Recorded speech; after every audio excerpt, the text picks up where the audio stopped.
இந்த லஞ்சம் வாங்கினா புகார் தெரிவிக்கலாம்னு இந்த நம்பரை எழுதி ஒட்டியிருப்பாங்க. விழிப்புணர்வே நடக்கும்.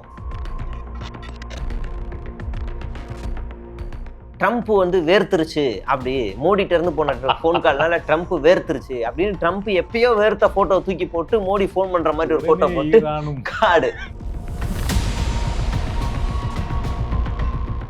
ஆனா நாளைக்கு இதே குவாரிகள் திறந்தாக்கா அது நியூஸ் ஆகுமான்னு கேட்டா தெரியாது. தெரியலையா? ஆமா, படிச்சாதானே முன்ன போனதானே தெரியும். அப்படின்னு உன் பிள்ளைங்களாவது படிச்சிருக்காங்களா? படிக்க வைக்கல. ஏன்? அவங்க படிச்சாங்கன்னா என்னை கேள்வி கேட்பாங்கல்ல. குழந்தைங்களை ஓட்டு கேட்க வச்சது மிகப்பெரிய தவறு. குழந்தைகளை ஒரு பொலிட்டிக்கல் டூலா பயன்படுத்தி இருக்கிறாங்கன்னு சொல்லிட்டு இவங்களுக்கு எதிராக ஒரு வழக்கு ஹைகோர்ட்ல போடப்பட்டிருக்கு. பெரிய அளவுல, அதாவது ஒரு வழக்கமான நடைமுறைகளை நம்ம பார்க்கும்போது அங்கங்க திருட்டு, இப்படி கொள்ளை, இப்படி நடந்துட்டு இருந்துச்சு. இப்போ நடக்கிற பிரச்சனைலாம் பார்த்தா சட்டத்தின் மீது பயமே இல்லாம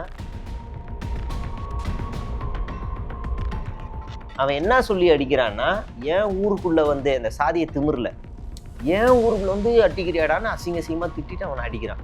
அந்த வீடியோ பார்க்கும் போதே எனக்கு அப்படியே ஈரக்குலையெல்லாம் நடுங்குது. தென்காசி பக்கத்தில் ஒரு கொடூரமான சம்பவம் நடந்தது. பைக்கில் போயிட்டு பட்டியலின சமூகத்தவரோட ஊரில் போயிட்டு சராமரியாக வெட்டியிருக்காங்க. ஆமாம், சட்டம் ஒழுங்கு சிக்கல், சட்டம் ஒழுங்கு மோசமாயிடுச்சுன்னு ஒவ்வொரு கூச்சல் போட்டாங்க. ஆமாம். ஆனால் இப்போ வந்து வழக்கம் போல் நம்ம தாவேக ஆட்சிக்கு வந்ததுலேருந்து ஏற்கனவே இருக்கக்கூடிய திட்டங்கள்லாம் புதுசாக நாங்கள் கொண்டு வந்தோம் அப்படிங்கிற மாதிரி ரீல்ஸ் போடுவாங்க இல்லைங்களா? அந்த மாதிரி வந்து நம்ம போக்குவரத்து துறை அமைச்சர் ஒரு புது திட்டம் அறிமுகப்படுத்தியிருக்காரு. அது என்னன்னா, ஸ்கூல் பசங்கள்லாம் வந்து காசே இல்லாமல் ஃப்ரீயாக பஸ்ஸில் போகலாம் யூனிஃபார்ம் போட்டு.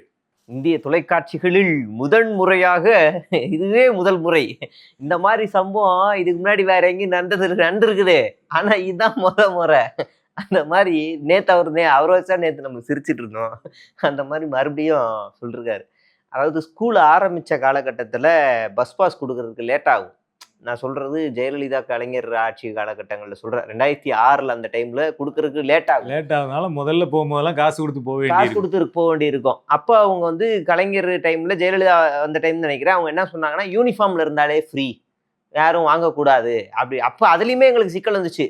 வீட்டுக்கு போயிட்டு டியூஷனுக்கு நாங்கள் பஸ்ஸில் போக வேண்டியிருக்கோம். யூனிஃபார்ம் இல்லைடா, பேக் இருக்குல்லண்ணா, பேக் இருந்தால் நீ எங்கடா போகிறேன்னு ஏற்ற மாட்டாங்க. அப்போ பஸ் பாஸ் இவ்வளோ பெருசுக்கு இருக்கும், இவ்வளோ பெருசுக்கு அட்டை மாதிரி பெருசாக இருக்கும். இப்போ தாங்க நல்லா ஸ்மார்ட் கார்டு மாதிரி கொடுத்துருக்காங்க. அப்போவே கலைஞர் கொண்டு வந்ததை, ஜெயலலிதா இம்ப்ளிமெண்ட் பண்ணதை, எடப்பாடி பழனிசாமி இம்ப்ளிமெண்ட் பண்ணதை, நடுவில் ஓபிஎஸ் கொஞ்ச நேரம் இம்ப்ளிமெண்ட் பண்ணதை, அப்புறம் ஸ்டாலின் இம்ப்ளிமெண்ட் பண்ணதை இப்போ இவர் இம்ப்ளிமெண்ட் பண்ணியிருக்காங்க. எல்லாம் பரவாயில்ல. லஞ்சம் வாங்கினா இந்த நம்பருக்கு கால் பண்ணலான்னு ஒரு புது நம்பரை வந்து விஜய் இம்ப்ளிமெண்ட் பண்ணிருக்காரு. நான் ஃபோன் பண்ணி பார்க்குறேன். இதெல்லாம் எத்தனை வருஷம் ஆச்சு வந்து லஞ்ச ஒழிப்புத்துறை ஒவ்வொரு கவர்மெண்ட் ஆஃபீஸ்லையும் போனீங்கன்னா இந்த லஞ்சம் வாங்கினா புகார் தெரிவிக்கலாம்னு இந்த நம்பரை எழுதி ஒட்டியிருப்பாங்க. விழிப்புணர்வே நடக்கும். இந்த இதெல்லாம் போடுவாங்க, ஊருக்கு ஒரு கவர்மெண்ட் சார்பாக பொருட்காட்சி நடத்துவாங்க இல்லையா? அப்போ செட்டுலாம் போடுவாங்க. ஒரு துறை சார்ந்து செட்டு போடுவாங்க. பருத்தி உற்பத்தி துறை, ஈபி துறை, இப்படி எல்லாமே போடுவாங்க. அதில் லஞ்ச ஒழிப்புத்துறைக்குன்னு ஒரு சின்னதாக ஒன்று இருக்கும். நீங்கள் ஒரு வேளை யாராவது கருப்பராக ஆகுறீங்க அப்படின்னா இதில் இந்த இதெல்லாம் பண்ணணும்னு சொல்லி ஒரு விழிப்புணர்வே இருக்கும். எவ்வளவு விழிப்புணர்வு கொடுத்து என்னென்ன எத்தனை படம் வந்து எல்லாமே இருக்கு. இவங்க இப்போதான் நீங்கள் ஆச்சரியப்படுறல, ஏதாவது ஒன்றுனா உடனடியாக நீங்கள் யாருக்காவது ஆக்சிடென்ட் ஆயிடுச்சுன்னா உடனே நீங்கள் யோசிக்காம 108 ஆம்புலன்ஸுக்கு கால் பண்ணுங்க. அந்த திட்டத்தை விஜய் கொண்டு வந்திருக்காரு. அதிரடி அறிவிப்பு. இனிமேல் 108 வந்தாலே விஜய் தான். ஏன் 108 தெரியுமா? ஏன்னா நம்ம 108 ஜெயிச்சிருக்கோம். அதனாலதான் 108. உங்களுக்கு தற்கொலை எண்ணம் வருகிறதா? உடனே ஒரு நம்பர் விஜய் அறிவித்தார் அப்படின்னு அதிகாரிகள் மனசு மாத்த காத்திருக்காங்க. எல்லாம் வந்து தமிழ்நாட்டுல நம்புறாங்களோ இல்லையோ, ஆனா நார்த் இந்தியாவுல இதுக்கெல்லாம் ஃபயர் விட்டுட்டு இருக்காங்க. ஆமா, நான் முதல்வன் திட்டம்னு ஒரு புது திட்டத்தை விஜய் அறிமுகப்படுத்தியிருக்காரு. பெண்களுக்கு ஃப்ரீ பஸ்ன்னு விஜய் அறிமுகப்படுத்தியிருக்காரு. என்னென்னமோ பரப்புறாங்க அந்த பக்கம். எல்லாம் ரூட் மாஃபியா தான். Most educated cabinet in India அப்படின்னு சொல்லிட்டு ஒரு பேஜ் வருது. மை நேஷன் ஃபர்ஸ்ட் அப்படின்னு ஒரு பேஜ், நார்த் இந்தியா பேஜ். அதில் போனால் மோஸ்ட் எஜுகேட்டட் கேபினெட் இன் இந்தியான்னு போட்டு விஜய்ஸ் கேபினெட் அப்படின்னு போட்டிருக்கு.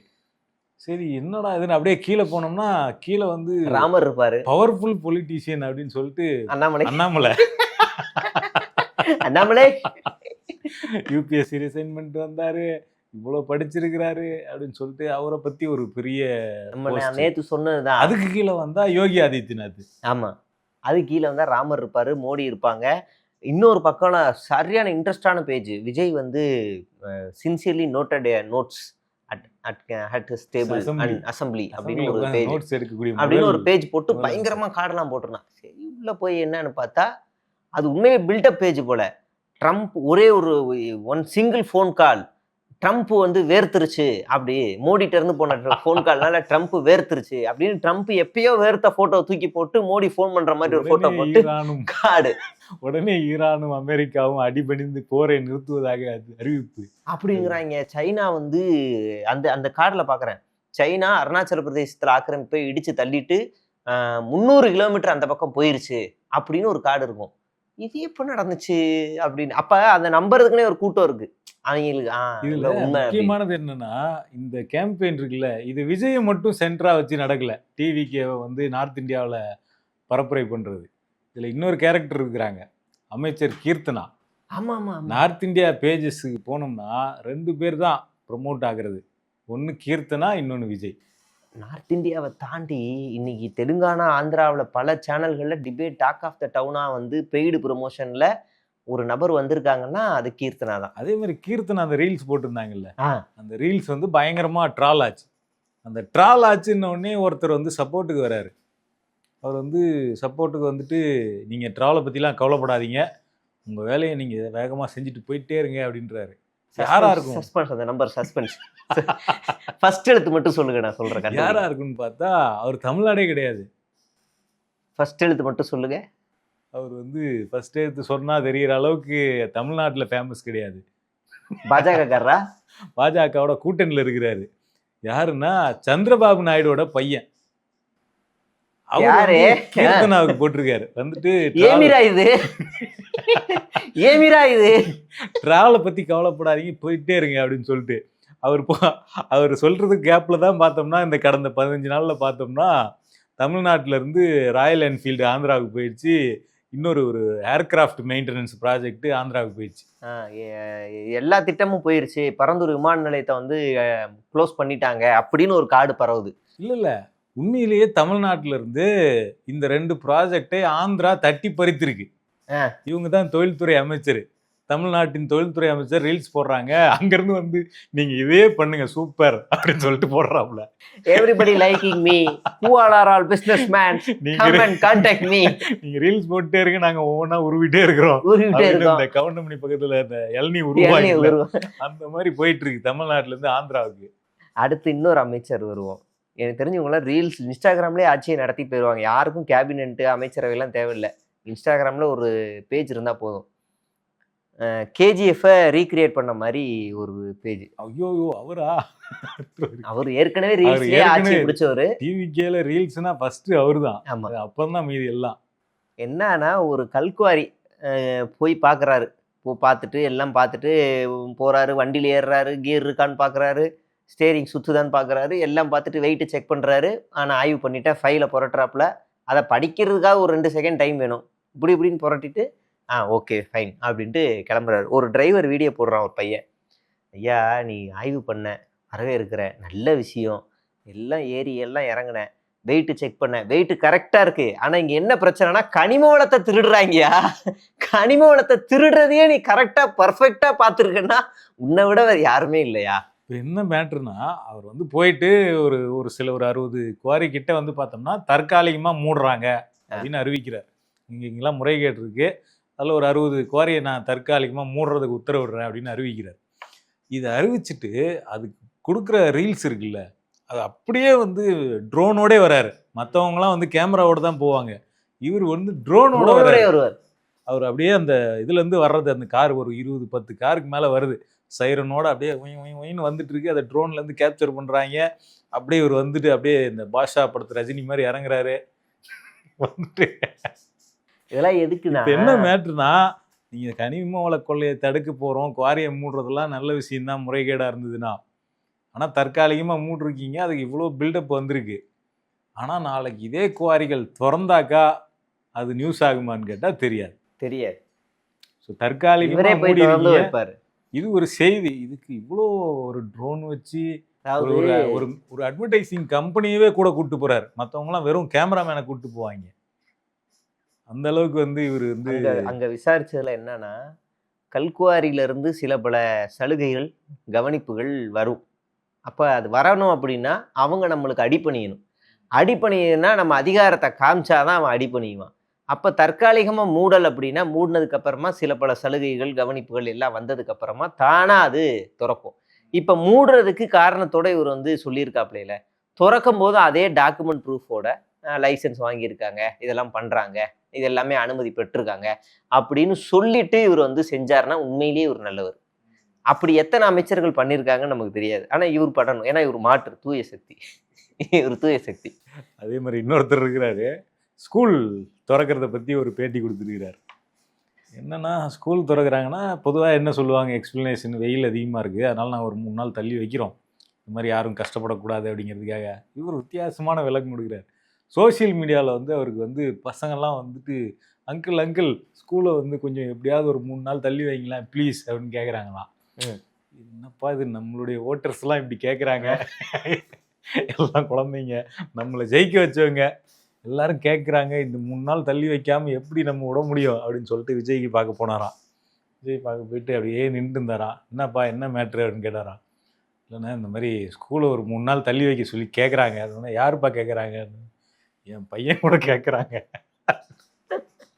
இது இது இது எனக்கு இந்த காமெடி எங்க தோணுதுன்னா, உடனே மாத்தி சொல்லிட்டாரா? விட்டுட்டாரா? இல்லை இல்லை ஆமாம் சரி எடுத்து ஒரு 3 நாள் பசங்க அப்புறம் படிச்சுக்கிட்டோம் அப்படின்ட்டு 4ஆம் தேதி ஸ்கூல் திறக்கிறது அப்படின்னு சொல்லிட்டு 1ஆம் தேதி திறக்க வேண்டிய ஸ்கூலை 4ஆம் தேதி திறக்கிறோம் அப்படின்னு அறிவிச்சிருக்கிறாங்க. இது எனக்கு எப்படி தெரியுதுன்னா, அந்த விவேக் வந்து டாக்டரா இருப்பாரு. ஊர் பஞ்சாயத்து தலைவர் போய் ட்ரீட்மெண்ட்டுக்காக போவாரு. சின்னதா எழுதி இது தெரியுதா அப்படின்னாரு. தெரியல. பெருசா எழுதுவாரு. தெரியல. இன்னும் பெருசா எழுதுவாரு. தெரியல. போர்டு சைஸுக்கு எழுதிட்டு இது தெரியுதா? தெரியல. தெரியலையா? ஆமா. படிச்சாதானே முன்ன போனதானே தெரியும். அப்படின்னு உன் பிள்ளைங்களாவது படிச்சிருக்காங்களா? படிக்க வைக்கல. ஏன்? அவங்க படிச்சாங்கன்னா என்னை கேள்வி கேட்பாங்கல்ல. அதுக்கு அந்த மாதிரிதான் இருக்கு. அவங்க நானே படிக்கல, நீ என்ன படிச்சு கிழிக்க போற?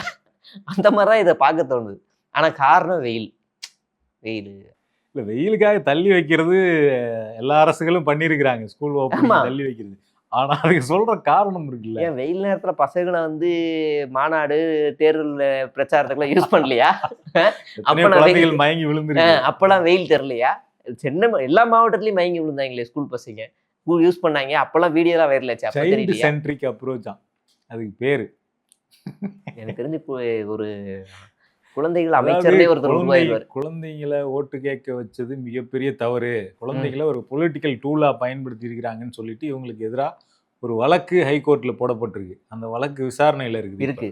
அது சம்பந்தமா வந்து நீதிபதிகளே வந்து பார்த்தோம்னா இது வந்து மிகப்பெரிய தப்பு அப்படின்னு சொல்லிட்டு பேசியிருக்கிறாங்க. அதுல ஒரு நீதிபதி சொன்ன ஸ்டேட்மெண்ட் தெரியுமா?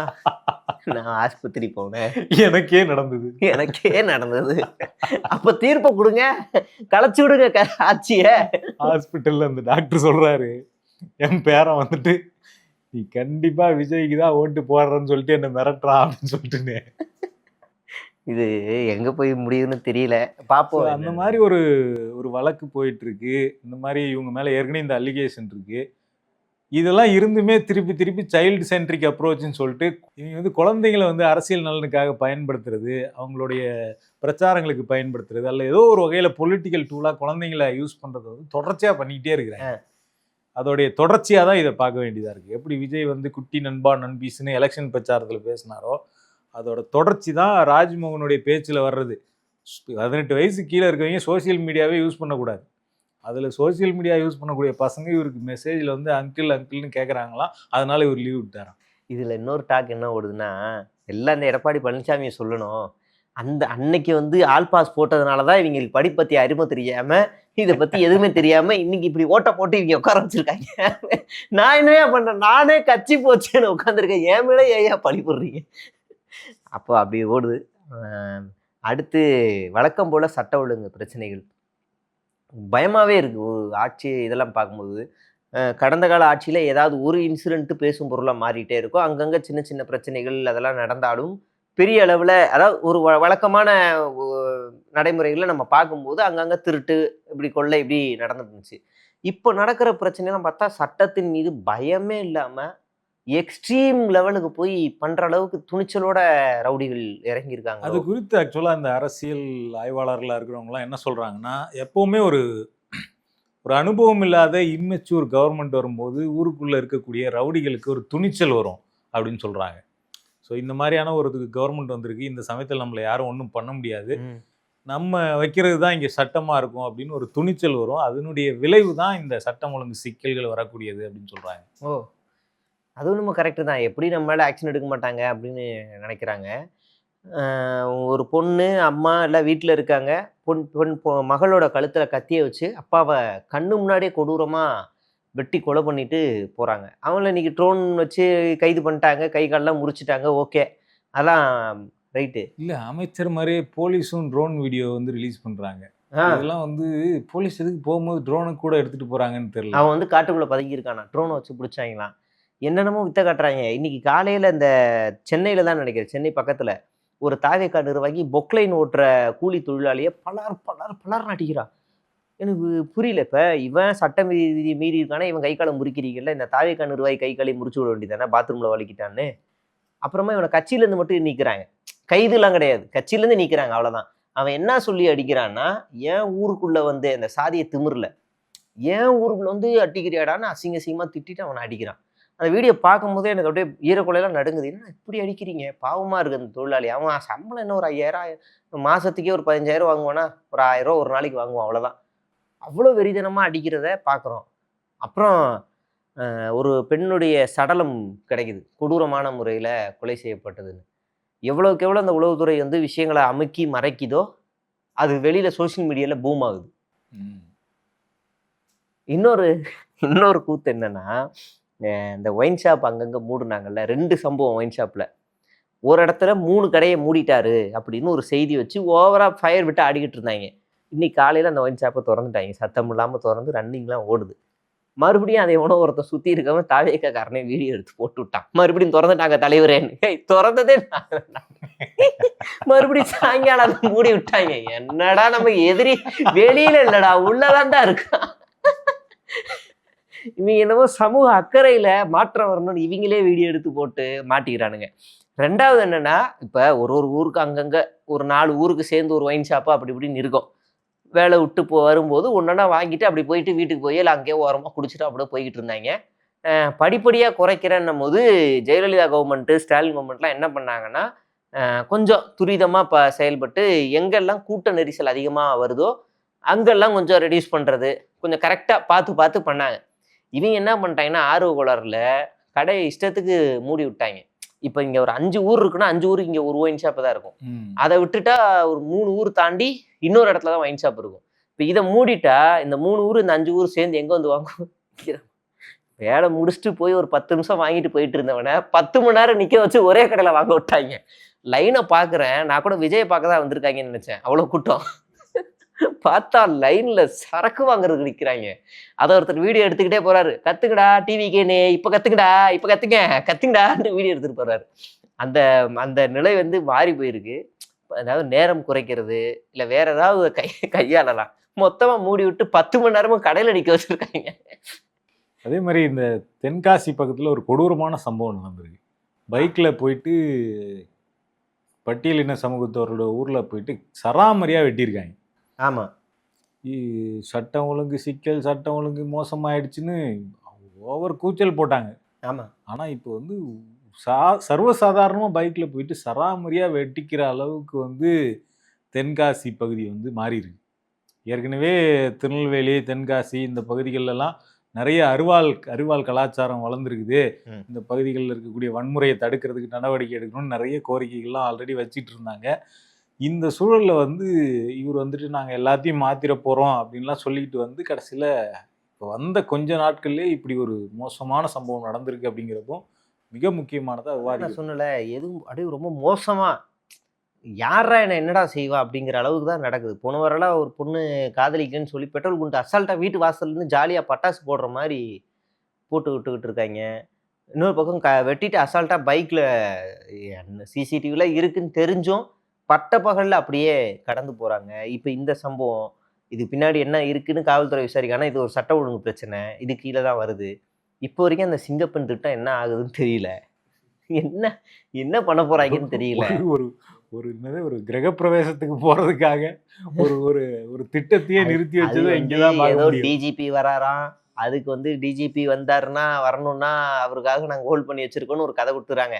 டிஜிபி இல்லாமலாம் நீங்க ஏற்கனவே திட்டம்லாம் வந்து சைன் பண்ணீங்க. எனக்கு புரியல. அவர் வர்றதுக்கும் இதுக்கும் என்ன இருக்கு? அவர் என்ன லெட்டர் சைன் பண்ணணுமா என்ன? இது இது இது இந்த திட்டத்த இது ஒரு காரணமா சொல்லி அப்படியே நிறுத்தி வச்சு மழுங்கடிக்கிறாங்க. சரி, அடுத்து பேனர் கலாச்சாரம். நம்ம சென்னையில தான். அதாவது பேனர் போஸ்ட் ஒட்டுறதுல 2 தரப்புக்குள்ள சண்டை. எந்தெந்த தரப்பா இருக்கும்னு நினைக்கிறீங்க? யாரு? திமுக, தாவேகாவா? ஒண்ணு தாவேகா, இன்னொன்னு ம். யாரு? இன்னொன்னு யாரு? திமுகவா தான் இல்ல, இருக்குமா? ம். யாரு? அஜித் ஃபேன்ஸா? இல்ல. அதுவும் தாவேகா. 2 எம்எல்ஏ கேங்கு. நம்ம ஆளுந்தூர் ஈசிஆர் சரவணனுக்கும் பக்கத்தூர் எம்எல்ஏக்கும் நாங்க தான்டா இந்த செவுத்துல ஒட்டுவோம். உன்னால முடிஞ்சது பாரு அப்படின்னு ஒரு மாதிரியான இது. அந்த வீடியோ பார்த்தா நம்ம கொலை நடுங்கும். செவுரு சண்டை எப்பயும் 2 கட்சிக்கு மத்தியில தானே நடக்கும். அது ஒரே கட்சிக்குள்ளேயே சண்டை. அப்படி ஒரு கலாச்சாரத்தை சார் வந்து வச்சு விட்டுருக்காரு. இது அடுத்து ஆக்சுவலா தியேட்டர்ல நடக்கும். இந்த ஆமா, மாதிரி என் பேனரை முன்னாடி வைக்கிறதா, உன் பேனரை முன்னாடி வைக்கிறதான்னு ஆமா, சொல்லிட்டு இந்த பக்கத்து ஊர் ரசிகர் மன்றம் இருப்பாங்க இல்லைங்களா? இல்ல ஆமா. ஒரே ஊர்ல 2 ரசிகர் மன்ற கிளை இருக்கும். அவங்க வந்து இல்ல நாங்க தான் ஃபர்ஸ்ட் வைப்போம், இல்ல நாங்க தான் ஃபர்ஸ்ட் வைப்போம்னு அடிச்சுக்குவாங்க. அதுதான் இப்ப இங்க கண்டினியூ இங்க ஆகுது. நடக்குது. நாங்க தான் வைப்போம். நாங்க தான் வைப்போம். இந்த பக்கம் தான் விஜய் கிராஸ் பண்ணி போவாப்ல. நாங்க தான் வைப்போம். அந்த மாரி ஒண்ணு. 2வது இந்த சட்ட ஒழுங்கு மீறுறதுங்க மேக்ஸிமம் பார்த்தா தாவேகா நிர்வாகிகளா தான் வராங்க. சட்ட ஒழுங்கு மீறுறதே தாவேகா நிர்வாகிகளா தான் இருக்கு. காலைல ஒருத்தன் அடிச்சான்னு சொன்னேன்னா, அடுத்து ஆட்டோல ஃபுல்லா விஜயோட ஃபோட்டோலாம் ஒட்டிக்கிட்டு நேரா வந்து ரேஷ் டிரைவிங் பண்ணிட்டு காவல்துறையோட மிரட்டல் வாக்குவாதம். பயங்கரமான மிரட்டல் வாக்குவாதம் தான் நடக்குது. அது எந்த இடத்துலன்னு சொல்லிடலாம். இல்ல நீங்க வீடியோ நடுவுல நான் சொன்னதுக்கெல்லாம் வீடியோ நான் அனுப்பி விடுறேன். அது நடுவுல நீங்க வந்து போட்டு கூட விடுங்க. ரேஷ் டிரைவிங் விஜய் ஃபோட்டோலாம் வச்சுக்கிட்டு போலீஸ்ட்ட வந்து ஒரு பெரிய வாக்குவாதம் தான். பெரிய இதெல்லாம் நடத்திக்கிட்டு இருக்காரு ஆளு. அடுத்து இன்னொரு இடத்துல பார்த்தா, ஒருத்தன் கார்த்தி, நம்ம ஏற்கனவே இவன பத்தி பேசியிருக்கோம். இந்த திருச்சி கார்த்தி அப்படின்னு ஒரு நபர் பத்தி பேசியிருக்கோம். அவன் வந்து வீடியோ போடுறான். பெண்கள் பாதுகாப்புல பெண்கள் தான் பாதுகாப்பா இருக்கணும். என்ன வேலை உங்களுக்கு ராத்திரியில? உங்க குழந்தைகளை நீங்க தான் நீங்க தான் பாத்துக்கணும். சேஃபா பார்த்துக்கணும். உங்களுக்கு என்ன வேலை வெளியில போறதெல்லாம்? அ சொல்லுங்க என்ன வேலை? அப்படின்னு ஒரு அறிவுரை சொல்றாரு. அப்படியே அவன் இன்னொரு வீடியோவ கடந்த காட்சியில போட்டிருக்கான். சார் நாங்க எப்ப வேணாலும் வெளிய போவோம் சார். எங்களுக்கு பாதுகாப்பு குடுக்க வேண்டியது உங்க ரைட்ஸ் அப்படின்னு முற்போக்கு வேஷம் போட்டவன் இன்னைக்கு இப்படி பேசுறான். இவனோட நடுவுல இவனுக்கு இன்னொரு முகம் இருக்கு. சனாதனம்ன்றது புனிதமானது. உதயநிதி இல்ல, அவங்க அப்பா இல்ல, யார் வந்தாலும் சரி சனாதனத்தை ஒழிக்கவே முடியாது. யாரு? தாவேகாவோட ஐடி விங்ல இருக்க ஒரு நிர்வாகி மாதிரி இவன். அவன் பொறுப்புல இருக்கான். ம். சனாதனத்தை அழிக்கவே முடியாது அப்படின்னு இவன் பேசிக்கிட்டு இருக்கான். இவனெல்லாம் எதுக்கு நீங்க கட்சிக்குள்ள வச்சிருக்காங்கன்னு தெரியல. அம்பேத்கர்லாம் உயிரோட இருந்தாருன்னா அப்படியே ஸ்டாச்சுல இருந்து எந்திரிச்சுன்னு சப்புன்னு அடிச்சிருவாரு. எந்திரிச்சு ஓடுறாங்க. அசால்ட்டா வீடியோ போட்டுக்கிட்டு இருக்காங்க. இவனெல்லாம் வளர்த்து விடுறாங்க. இதெல்லாம் இவங்க விரும்புறாங்க. இவங்க செய்யக்கூடிய தவறுகளை அது சம்பந்தமான டிபேட் வராம இருக்கணும்னா இப்படியான ஆளுங்க மேல கவனத்தை திருப்பி விட்டு இந்த டிபேட்டை பண்ணு அப்படின்னு பண்றதுக்கான வேலை தான் இது எல்லாமே. ஸோ தொடர்ச்சியா இந்த மாதிரி தினசரி ஒவ்வொரு சம்பவங்களா எக்கச்சக்க சம்பவம் நிகழ்ந்துக்கிட்டே இருக்கு. ஸோ இதெல்லாம் ஒரு அரசாங்கமா சுட்டி காட்டணும் ஆமா, அப்படிங்கிறது தான் நம்மளுடைய நோக்கமாகவும் இருக்கு. ஆமா. பார்ப்போம் என்ன நடக்குதுன்னு.